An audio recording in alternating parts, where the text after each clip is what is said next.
नमस्कार, बहुत स्वागत है आपका न्यूज़ 18 के डिजिटल प्लेटफॉर्म पर। मैं हूं आपके साथ प्रशांत कटारे और मेरे साथी आनंद मौजूद हैं। आज एक बार हम फिर बात कर रहे हैं ईरान, इजराइल, अमेरिका वॉर की, जिसमें लगातार नए अपडेट्स आ रहे हैं। आज 8वां दिन है इस वॉर का, लेकिन अभी तक इसका कोई ओर-छोर नज़र नहीं आ रहा है। कितने दिन ये युद्ध और चल सकता है, क्या इसके अंजाम होंगे, परिणाम होंगे और कितना विनाशक या कितना घातक परिणाम इस युद्ध में अलग अलग देशों को भुगतना पड़ रहा है। लेकिन आपको जो बड़ी बातें बता दें, आज ईरान ने कई रिटर्न अटैक किए हैं। अगर हम बात करें तो ईरान ने अल धफ्रा एयरबेस, जहां पर अमेरिकी एयरबेस है यूएई में, उसको टारगेट किया, उसको निशाना बनाया। इसके अलावा और अगर हम जिक्र करें तो यूएई में अबू धाबी और दुबई एयरपोर्ट को भी ईरान ने निशाना बनाया है। ऐसे कई और बड़ी अपडेट्स हैं। हालांकि दूसरी तरफ राष्ट्रपति ट्रंप का जिक्र करें, वो ये कह रहे हैं कि कोई विकल्प नहीं है ईरान के पास, ईरान को सरेंडर करना होगा और वो भी अनकंडीशनल। लेकिन फिर समझिए कि ईरान उसी अंदाज में जवाब भी दे रहा है कि सरेंडर करने का कोई ख्वाब में भी ना सोचे। वो उस ख्वाब को अपने साथ कहें तो ज़मीन के नीचे लेकर जाएगा या कहें कि कब्र में लेकर जाएगा। यानी कि ईरान के हौसले पूरी तरह से बुलंद हैं और उन हौसलों के साथ पर्याप्त जवाब भी ईरान लगातार दे रहा है, उन जगहों पर टारगेट कर जहां पर अमेरिकी बेस हैं या अमेरिकी मिलिट्री ठिकाने हैं।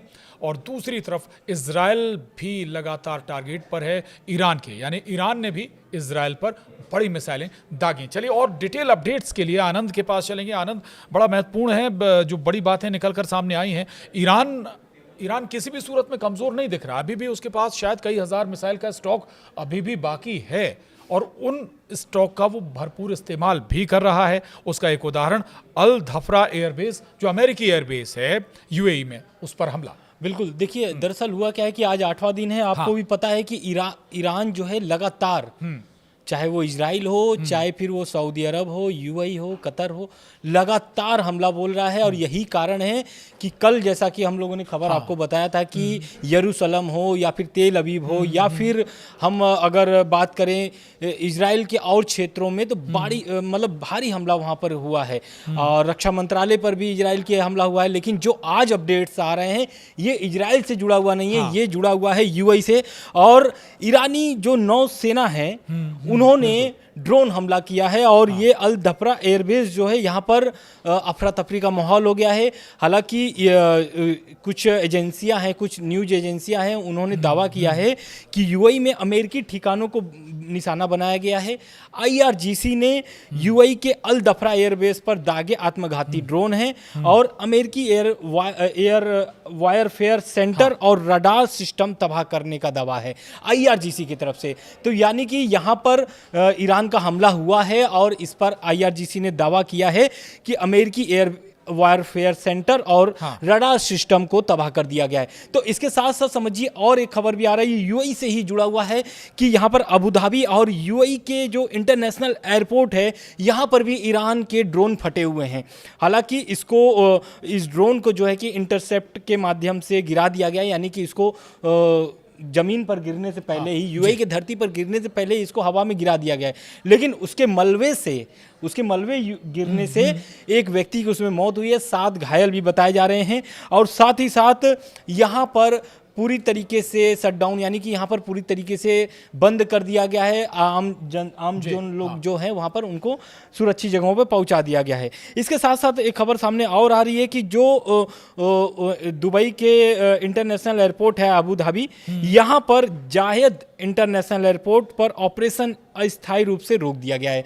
यानी कि आपको भी पता होगा, खबर लगातार आप देख रहे हैं, तो इंटरनेशनल जो आवाजाही है एयरलाइंस के माध्यम से, वो मिडिल ईस्ट के कई देश बंद कर चुके हैं। अब आज के हमले के बाद से यूएई और सतर्क हो गया है और बहुत कड़े फैसले ले रहा है कि उनके नागरिक या फिर जो उनके यहाँ दूसरे देशों के नागरिक रह रहे हैं या फिर वहाँ से निकल रहे हैं या फिर उनको कोई परेशानी ना हो, इस कारण से वो बहुत सारी कड़ी कदम भी उठा रहे हैं। हालांकि उनका ये कहना है कि सुरक्षा कारणों से कई उड़ानें रद्द कर दी गई हैं। 60% जो है नेटवर्क धीरे धीरे ऑपरेशन शुरू की जा रही है। हालांकि अभी जिस तरीके से अपडेट्स आ रहा है, आपको भी पता है कि इजराइल को लेकर भी बहुत सारे अपडेट्स आए, हम आगे आपको बताएंगे कि यूएई के अलावा भी ईरान ने आज कहाँ हमले किए हैं। बिल्कुल ठीक बात है। दूसरा, एक पड़ोसी देशों के लिए भी ईरान लगातार चेतावनी भी दे रहा है कि अगर आप अमेरिकी एयरबेस या अमेरिका के लिए जगह देते हैं, चाहे एयरबेस बनाने के लिए या मिलिट्री बेस बनाने के लिए, या वहाँ से उन देशों से अगर अमेरिका ऑपरेट कर रहा है, चाहे उनके फाइटर जेट्स हों या फिर दूसरे हथियार और साजो सामान हो, तो फिर आपके लिए भी दिक्कत है। हालांकि दूसरी तरफ ईरान ने यह भी कहा है कि हमारा आपके ऊपर हमला करने का कोई मकसद नहीं है, और ये बात क्लियर भी है कि भाई मकसद किसी पड़ोसी मुल्क पर हमला करने की नहीं, वो भी मुस्लिम कंट्रीज़ हैं। एक लिहाज से कहें तो ज़रूरत पड़ने पर ये सारी मुस्लिम कंट्री एक साथ भी खड़ी होती हैं, लेकिन अमेरिका ने ऐसा घेरा बनाया, अमेरिका ने उन मुस्लिम कंट्रीज़ में जाकर बेस बनाया, तो फिर अगर वहाँ से अमेरिका ऑपरेट कर रहा है तो जवाब ईरान भी देगा ना। बिल्कुल, और यही कारण है कि जो ईरान के राष्ट्रपति हैं मसूद पेजेश्कियान, उनका बयान आता है और वो साफ साफ बोल देते हैं कि जिस देश, यानी कि जो पड़ोसी देश हैं, अगर वहां से ईरान को निशाना बनाया जाएगा तो इसका भी जवाब मुंह तोड़ दिया जाएगा। ये नहीं देखा जाएगा कि वो सऊदी है, यूएई है, कतर है, कहीं से भी हमला होगा तो उसका मुंह तोड़ जवाब दिया जाएगा। और यही कारण है कि उन्होंने पहले ही, हम पूर्व सुप्रीम लीडर जो रह चुके हैं अयातुल्लाह अली खामनेई, उन्होंने भी यही बात बोला था, वही बात को मसूद पेजेश्कियान ने दोहराया है। उन्होंने कहा है कि जो हमारे पूर्व सुप्रीम लीडर रहे हैं अयातुल्लाह अली खामनेई, उन्होंने साफ तौर से बोल दिया था कि इसमें मिडिल ईस्ट के देशों को सहयोग करना चाहिए ईरान को, ना कर कि ईरान के जो खिलाफ अपने धरती को इस्तेमाल करने देना चाहिए।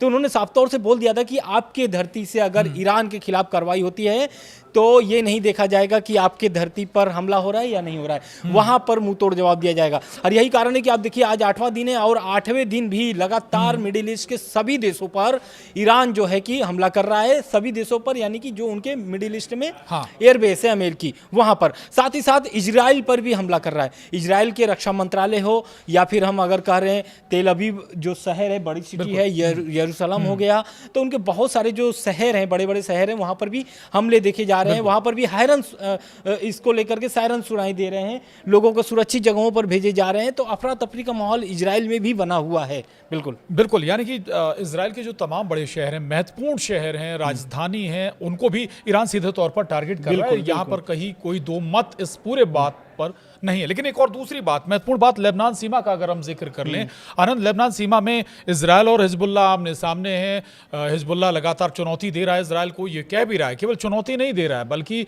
अपनी तैयारियां भी दिखा रहा है, अपनी मिसाइलें भी दिखा रहा है, अपने लड़ाकों को भी दिखा रहा है कि हम हर चीज़ के लिए तैयार हैं। यानी इजराइल को जवाब देने के लिए लेबनान सीमा पर हिजबुल्लाह भी तैयार है, उसको भी, उस मोर्चे पर भी इजराइल को चुनौती मिल रही है। ईरान से लगातार चुनौती मिल रही है, ईरान लगातार मिसाइलें दाग रहा है। उधर अगर हिजबुल्लाह भी मिसाइलें दागना शुरू कर देता है तो दो तरफा झेलना पड़ेगी मिसाइलें। बिल्कुल, क्योंकि बिल्कुल आप सही करें, क्योंकि देखिए इजराइल जो है पहले भी, ऐसा नहीं है कि लेबनान में अब जमीनी ऑपरेशन शुरू किया, ऐसा नहीं है, वो पहले भी करता आया है जब हमास से लड़ाई चल रही थी इजराइल की।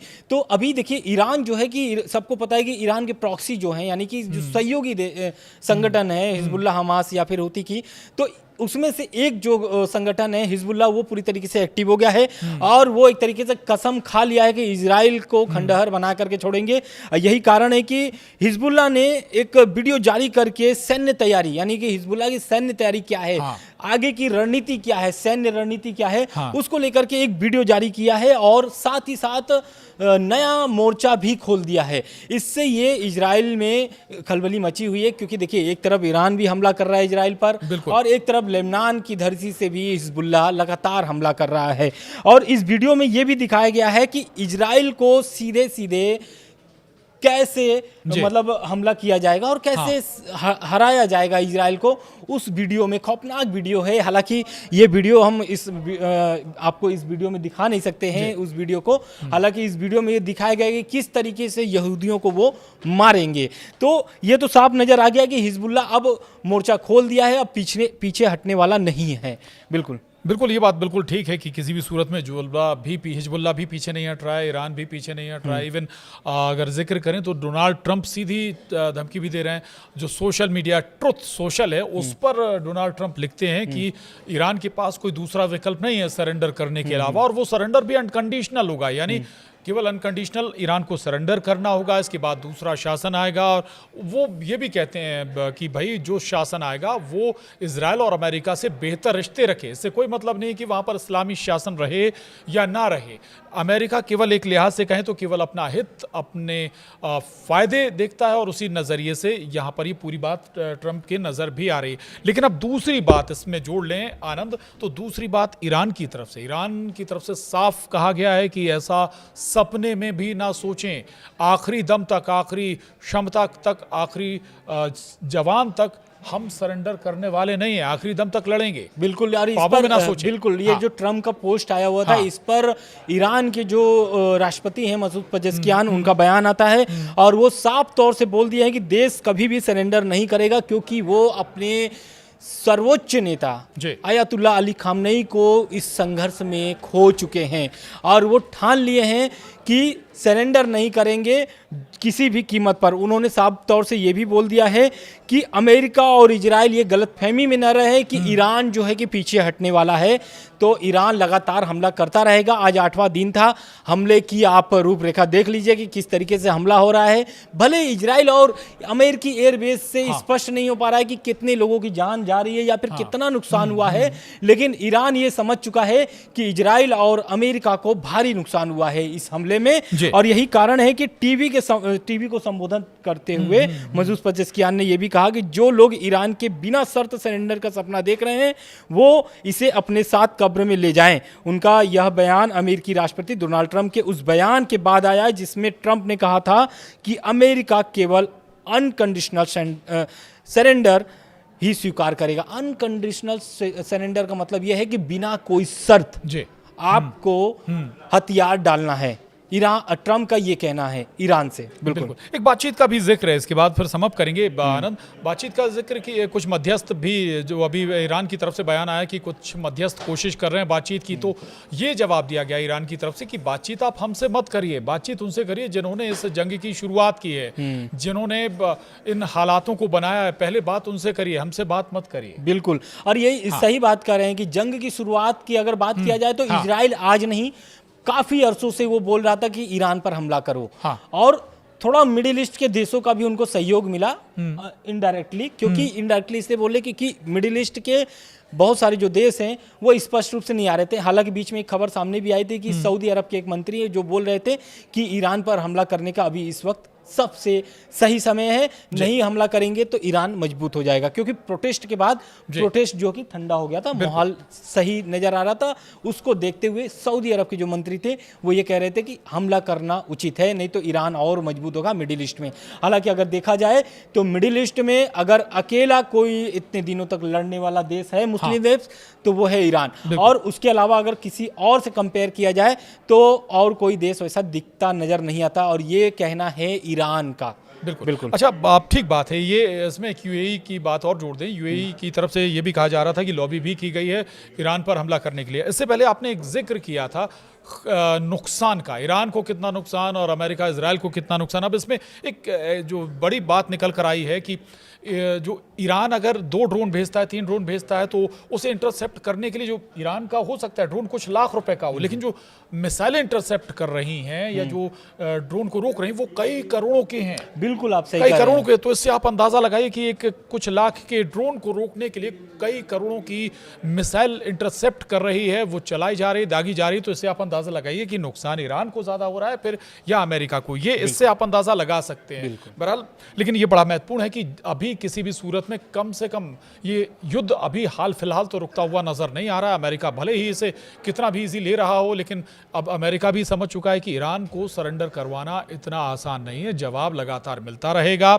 IRGC के पास एक के बाद एक प्लान होते हैं, भले ही नेतृत्व बदल जाए, लेकिन IRGC का जो मोटो या प्लान जो लेकर चल रही है, उसके पास मिसाइलों का ऑपरेशन उसके पास है, वो अपने हिसाब से लगातार जवाब देता है और वो जवाब लगातार आगे भी देता रहेगा। तो लगातार हम आपको अपडेट दे रहे हैं ईरान इजराइल अमेरिका वॉर से जुड़ी हुई। आगे की अपडेट के लिए भी आप लगातार हमारे साथ जुड़े रहिए। आज के इस वीडियो में इतना ही। नमस्कार।